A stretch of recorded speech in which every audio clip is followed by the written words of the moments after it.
Well, it's only been 4 months. Better late than never. So this is a new video format I'm trying out where I cover car shows and events around the world or just talk about anything related to cars without having to leave the comfort of my home. Right, the Bangkok Autoshow. I want to cover this event because there was quite a lot of cool stuff this year, and a lot of it is very much relevant to our Southeast Asia car market. There was a lot of interesting stuff that should be an indicator of what's coming to our region in the near future. Also, I'm pretty sure a lot of this stuff skips Singapore to go straight to Thailand just because their motor show is better. None of the footage or pictures belong to me, so if I've used your stuff, thank you for not suing me. สบายสบายถูกใจก็คบกันไป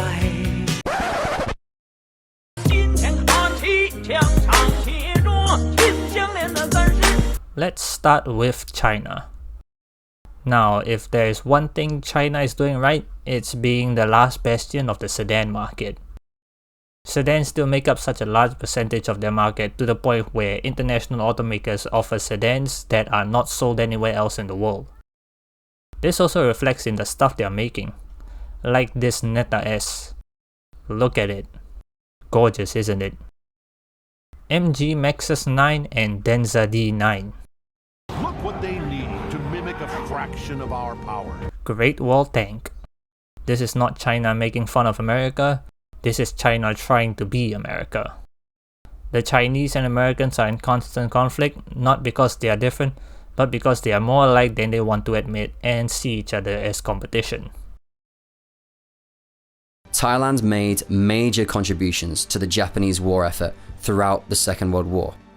As well as allowing the Japanese to launch their invasions of Burma and Malaya from Thailand, the Thai armed forces supported these offensives directly. Moving on to the Japanese stuff, Honda actually had new stuff at Bangkok because they put a lot more effort into this show than Singapore's. I sat here for a good 15 minutes trying to think of something to say about their crossovers, but then I fell asleep on my desk and just gave up. What we all want to see is the incredible new Civic Type R. Look at that thing. It looks like a WTCR car with number plates. It looks so much better than the old one. I've been told it's nicer to drive too, and that's before we even get to the recently launched US market Integra Type S. Honda brought their motorcycles too, with the highlight being the new Bentley E.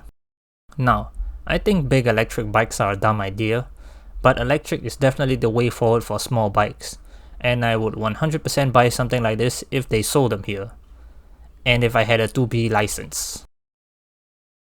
And of course, Yamaha is hot on Honda's heel too. Suzuki was there too. I don't need it. I don't need it. I definitely don't need it. And so was Kawasaki. Rest in peace Honda Super 4. Kawasaki is the last bastion of the sub 400cc 4-cylinder. First with the screaming ZX25R, and now the ZX4R making its debut.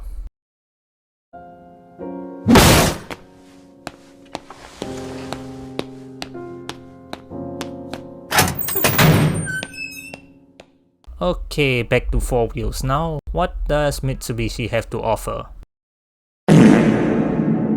Oh, fuck off. I hate this segment of cars so much. It is so specifically a symbol of poverty. Can you fix the systemic failures that have led to poverty and broken transportation infrastructure? The best we can do is give you the cheapest and flimsiest way to overcome broken roads. If you go to any country where there are a lot of these on the road, there is an 80% chance you will get food poisoning at some point during your stay. Isuzu showed up, probably because there is actually a market for pickup trucks here. And finally Toyota, who are learning quite quickly that all they had to do to make the Prius cool is just put bigger wheels on it. In all seriousness though, this is starting to look like a seriously impressive car with the new optional 2-liter plug-in hybrid. But I think the Prius has always been a cool car. It has evolved beyond its pretentious eco-snob beginnings and is now genuinely a good, high-quality little car with great efficiency. If you're still hating on the Prius in 2023, get with the times. The Prius is cool now. It's passed its insufferable torch to Tesla. Sticking to the electric theme, the Hilux electric concept was there too. Hey, better late than never, because Toyota's laziness to electrify the commercial vehicles has just laid out a big red carpet for the Chinese. There was also this Japan taxi in Thai livery.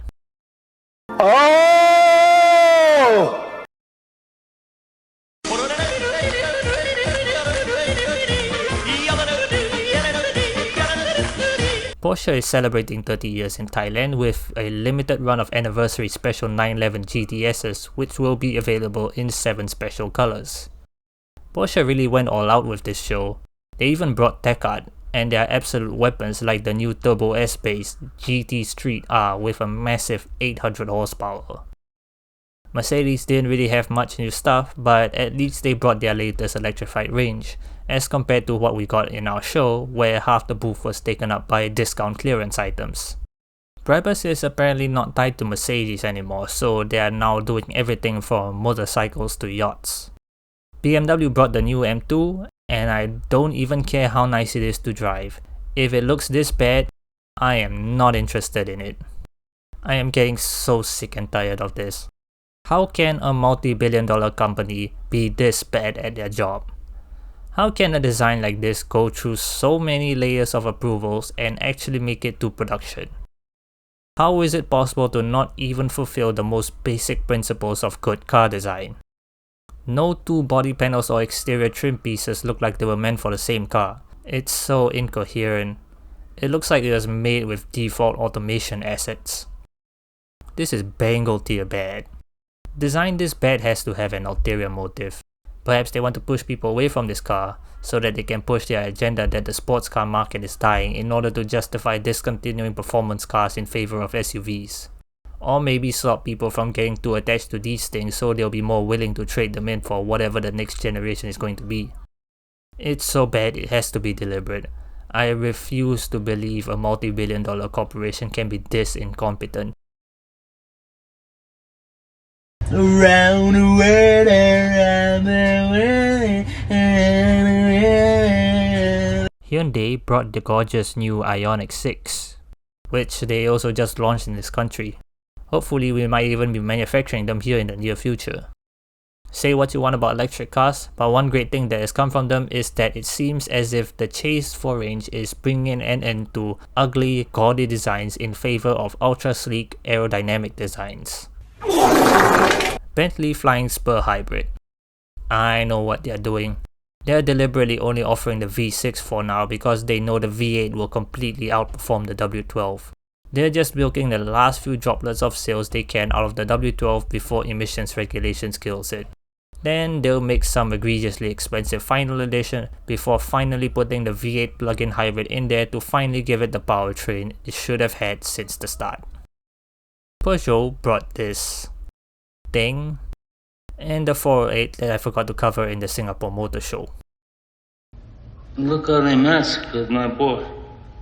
Harley Davidson was there too, and I actually can't tell if there is anything new here because everything here looks exactly the same as it has always ever been.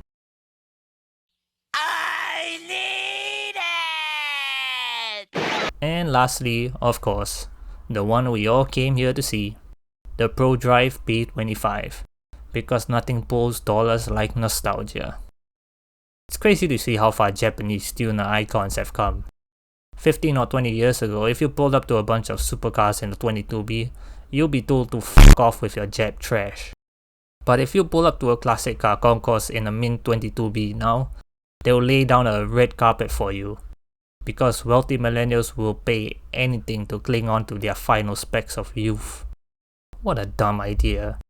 $1 million replica of a car that you can get for like $20,000. But you don't get what? What am I not getting? Because the purpose of this thing is not to be the best at anything. It's to give you the experience of an old Subaru WRX. But that's the thing. It's a fucking Subaru WRX. They're not some rare mythical unicorn. There's still plenty of them on the used market. No matter where you live in the world, I bet there's probably like a dozen of them for sale not too far away from where you are. Of course, most of them will be a little ratty, but that's part of the WRX experience, isn't it? I don't like it. End of show. สบายสบายหากเราจะคบกันไปฉันขอเพียงความรักและจริงใจไม่เคยต้องการอะไรสบายสบ